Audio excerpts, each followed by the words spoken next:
What's up, guys? Back with another live weather update here, talking about the severe weather today across portions of the upper Midwest region area, and then also across the Ohio Valley area, and then also you got some severe weather anticipated across portions of the Southern Plains. Three areas of interest I'm currently interested in is the one area across western Iowa, eastern Nebraska, and then you have another area of severe weather that's possible here across portions of Oklahoma. And you got the Ohio Valley as well, with some damaging winds or maybe some small hail or heavy rain potential out there across the Ohio Valley area. For the most part, everything just seems to be pretty calm around any other general direction, and you have some Bowen line of storms. Don't see strong to severe yet, but there could be some gusty winds pushing in across portions of eastern Wisconsin this late morning to the early afternoon hours. It could push off into western Michigan, and that's pushing off to the east currently right there, approaching Lake Michigan in eastern Wisconsin. No severe thunderstorm warnings or anything anticipated with that right now. Probably some special weather statements up for maybe 40 or 50 mile an hour gusts with that Bowen line segment or MCV, MCS type event up there. And then we're kind of watching for the chances of severe weather here kicking off across portions of eastern Nebraska, western Iowa today, with the chance of maybe some supercell development, but it really strongly depends on how much instability and moisture we can kind of get going to break the cap, and some motivation for some energy to help get some storms going out there across that region area. And then there's also the chances maybe some pop-up storms or so here across portions of northern Illinois later on this afternoon and evening. Nothing too severe or significant out of that as well. Let's go ahead and jump into some of the forecast models here and kind of just go over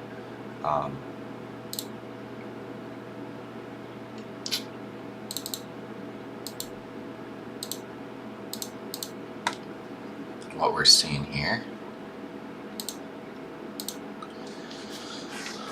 So you got some spin here across portions of eastern Nebraska. Lifting warm front. You got some southerly southeasterly surface wind flow. It's still capped off, obviously, we're currently right now. Shear should maybe increase into 25 to 35 or 40 knots across that area. Could be decent enough for some organized supercellular storm structure, but the tornado threat's still 2%, which is very low, just based on there isn't a lot of strong dynamics across that area today. Visible satellite across that area is pretty clear. Could get really strong instability to develop, maybe 2,000, 3,000 at least surface base to develop. But like I said, you still have to worry about the cap and inversion. There is still some high-level cloud covers pushing in from the west there, pushing into portions of southeastern eastern Nebraska as well.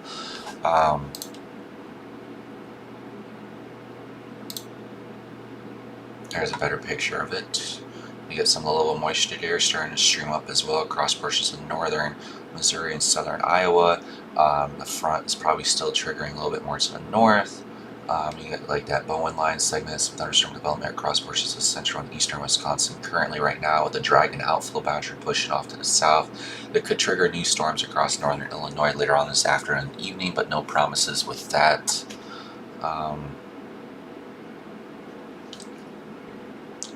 In Ohio today, like I said, not looking at nothing too significant, just maybe some damaging winds and small hail out there across the Ohio Valley area if you're in that slight risk, which is level 2 out of 5 today for that area. No tornado threat anticipated out there, just a dragon front with storms developing on it or behind it.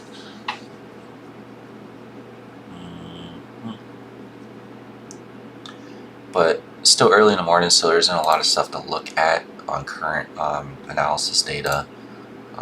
Best that we could do is just look at some of the forecast models here and just predict what's actually going to happen later on this afternoon and evening across the area. The FE3 model does show some thunderstorm development here across portions of southeastern Nebraska and southwestern Iowa. It also does show, it also does show some storms developing across portions of northern Illinois across the I-88, I-90 corridor, intersecting the I-39 there.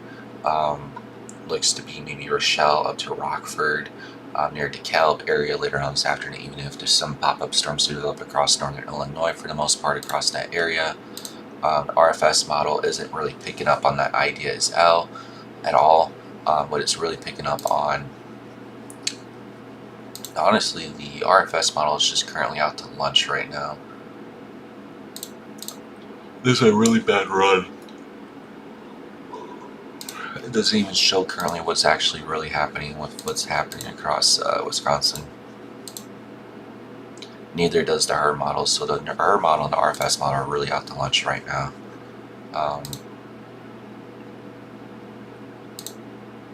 The RAT model somewhat has a general idea of what could possibly happen later on this afternoon and evening, but it's still currently out to lunch a little bit as well. It does show that spin, that leftover outflow boundary from the spin from Wisconsin today that just kind of sits here across portions of maybe northern Illinois into eastern Wisconsin. But then you also have that spin out there across portions of eastern Nebraska and western Iowa, which could trigger storms out there across that slight risk and that low-end tornado threat too. But you can see there's definitely a differential in wind right here, so it could be a leftover outflow boundary from what we're currently seeing on visible satellite here across eastern Wisconsin, northern Illinois. You see there's some streaming moisture out ahead of that outflow boundary as well. It's coming into portions of southeast Wisconsin.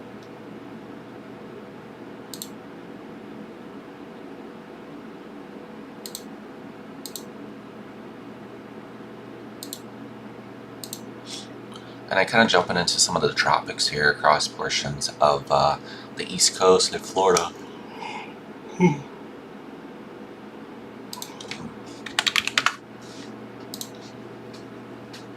The NHC does have a 40% chance of development in the next 7 days and 10% chance in the next 48 hours for our next disturbance that could be coming close to the East Coast or Florida, Florida East Coast as well.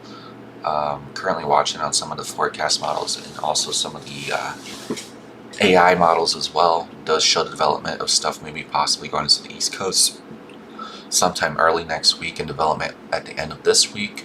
So we'll continue to watch and monitor this, but we will be out there chasing this next tropical system if it does eventually make landfall on the East Coast by early next week.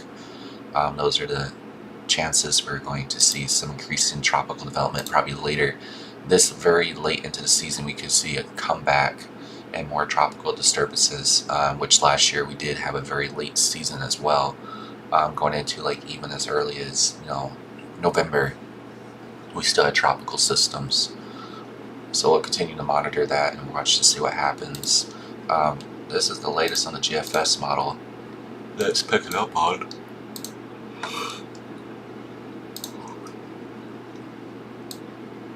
The GFS model keeps playing back and forth on, if this would really happen, but on the latest runs, it's been very consistently showing the system tracking in across the East Coast sometime early by next week. Now, is this guaranteed to happen?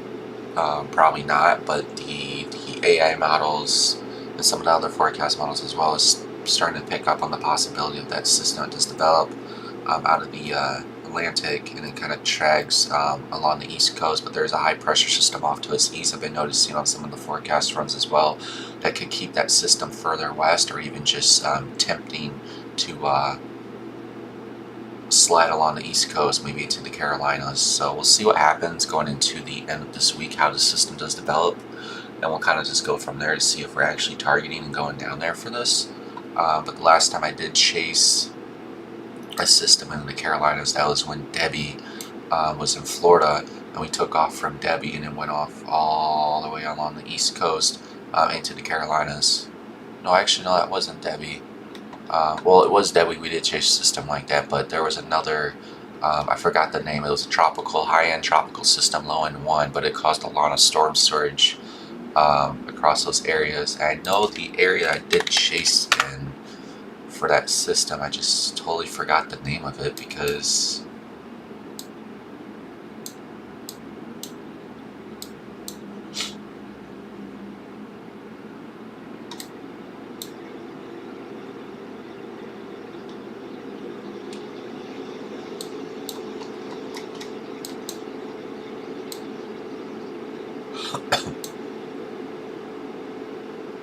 I honestly forgot where I was at for that.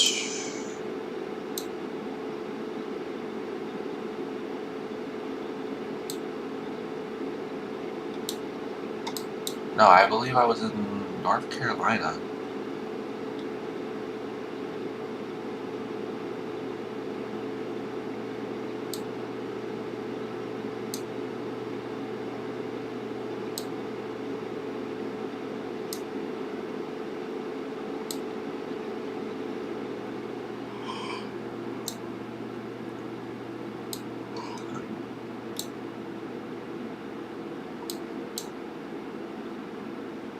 I was trying to figure out the spot I was actually at, but can't find it or remember. I'll have to look back at my videos. But I do remember chasing a system on the East Coast over there. It was very hectic with road options, a lot of road coasters flooding, storm surge, a lot of low-end areas as well. So it's always the challenge, especially when you have to scout out a couple days in advance to figure out what's going on, where it's going, checking out the elevation levels on certain road networks and places that you want to camp out at. But if it's a category 1 or 2 hurricane, I'll probably just ride it out, you know, basically letting it come into me. Anything stronger than that, probably just find like a structure to camp out in or see what's going on with that. But